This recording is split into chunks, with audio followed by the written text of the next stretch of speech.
Police officers of Reddit, who's the smartest criminal you've ever encountered?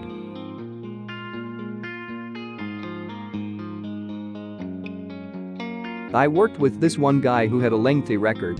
He had a system for getting released if he got caught. After committing a crime, if the police were in pursuit and he knew he was about to be cornered, he would act insane. His girl would play along with it, telling the police that he was off his medication. The police would arrest him, but then send him to a mental ward, with papers instructing the ward to release to police once he was cleared. Once he was in the mental ward, he would cause a distraction that would make the person attending the desk with the file cabinet to leave said cabinet. He would then crawl to the file cabinet, look for his release to police papers, and then would literally eat the papers. When the psych evaluators decided that he was stable enough to be released, there would be no instructions to send him to the police, and he would be released to the general public. He did this about 10 times until police officers noticed him back on the streets. This stunt forced the state to change their procedure for detaining mentally unstable suspects.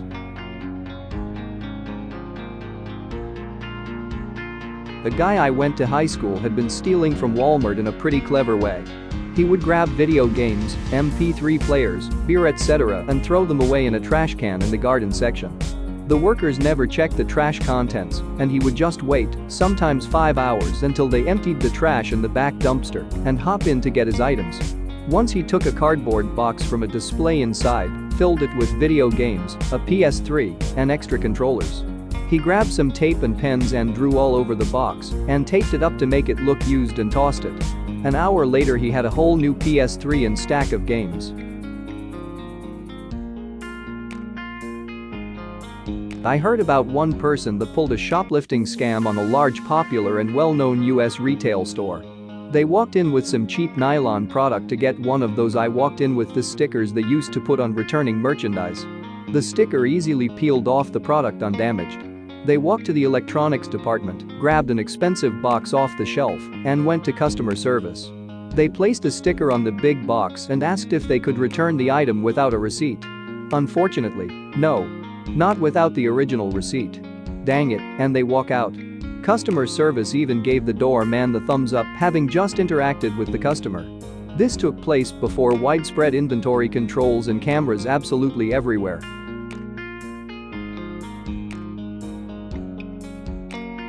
This was in the late 90s, early 2000s. A guy in my dorm came to school solely to deal drugs. He took out student loans, registered for a bunch of 300-person freshman survey courses where he would never be missed, then literally never went to class. All he did was go to raves and concerts and keggers and sell party drugs. After the first semester, he was suspended.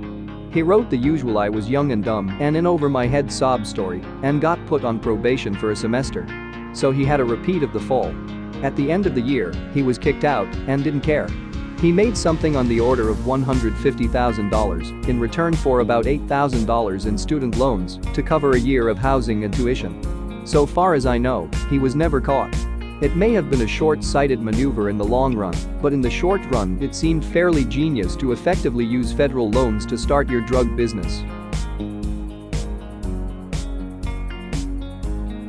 Most of them are really stupid, so this guy isn't a criminal mastermind, but here goes. He wanted to rob a jeweler's on our city's main street. So he found out the flat beside the jeweler's was empty, and he hid there.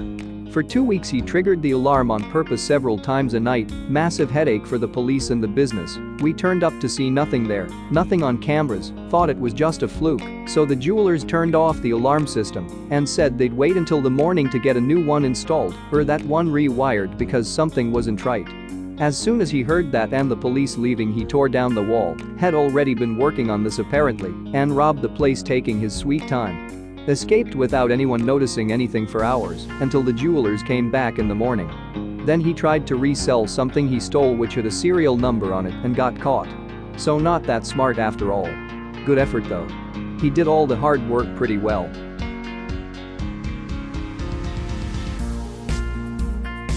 One guy would print barcodes, bring them into Home Depot, and stick them on merchandise in the $100 range. When scanned, the items came up around the $10 range. Putting random barcodes on things isn't really illegal and super hard to notice. Guy 2 would come in an hour later and buy the underpriced stuff. Complete plausible deniability.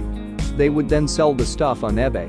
Only reason they got caught is because the guy with the barcode printer software cut the second guy out of the operation, so guy 2 stole a bunch of barcodes, put them on the merchandise and paid for it immediately afterwards. He then proceeded to rat on the first guy and spilled the beans. They had been doing this on a weekly basis for over 4 years. Because we could only pin the one case on him, the burglary was dropped down to a petty theft, and he walked away with a few days in county and a small fine. Dude probably took Hamid pot for tens of thousands over the years.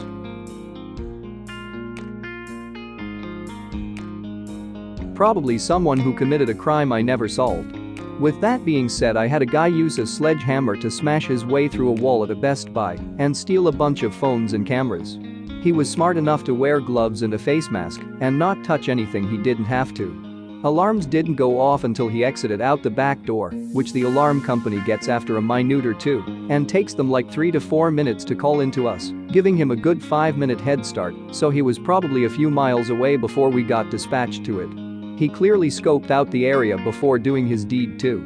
Smart dude. Edit. So part of the building was built into a hill, so the hole was on the back side of the building along the grade line, but when you're inside the building it was about 8 feet up, so it was easier for him to leave out a door. Also, the wall section where he broke through was hollow cement block, the portion of the wall below that was poured concrete. Here's one. I knew this guy back in the early 80s, let's call him Jim. Well, he really wanted this high-powered superbike, but he knew he couldn't ever afford it, so what he did was to take drive to London and scout it about for a few days until he found that particular model parked outside a house. He goes back that night with a slide hammer, pulls the lock, and steals the bike. He gets it home, puts it in his garage and completely strips it so that the only thing left is the frame and the bottom half of the engine, which he drags into the weeds at the bottom of his garden. Then he pours fuel over it and burns it a bit. A few weeks pass and weeds have started growing over it. It's at that point he calls the cops and reports that someone had dumped a bike frame in his garden. The cops show up and he explains that he just got back from being away and found it. The cops take the frame and note down high name and address. A few days later, the cops call him and say that the bike had been stolen from London a month or so ago, from the serial number on the bottom half of the engine and frame, and that the insurance company had classed the bike as a write-off and had told the cops to dispose of it. Now, because the frame was found in his garden and the insurance company didn't want it, the cops were duty-bound to ask him if he wanted to keep it or if they should throw it. So he tells them that he'd always wanted to build a bike. He gets the frame back from them, repaints it, then puts it all back together and re-registers it as a Keurig, stolen and recovered. I forgot to call him Jim, didn't I? Edit. To all the people asking if I'm Jim, no, I'm not. I knew him well though, we went to school together and he lived a few doors down from me. I had my own group of friends and occasionally when out at the pub, we would bump into him and he'd tell us of his exploits without a care in the world. As far as that bike goes, he proudly told a few people about it, but you know, we don't grass. He crashed the bike a few months later and was injured, but I can't remember how. He was pretty much a career criminal the last time I saw him and ended up in jail for a while. While many regard him as scum, I always felt bad for him. Both his parents died before he was 12 and he was in and out of care homes for years. Out of his 4 brothers, one was murdered, the other died of an asthma attack, and another committed suicide. He could never hold down a job and also suffered from depression. The bloke had a shit life. It's been more than 25 years since I saw him last, and I often wonder how he's doing.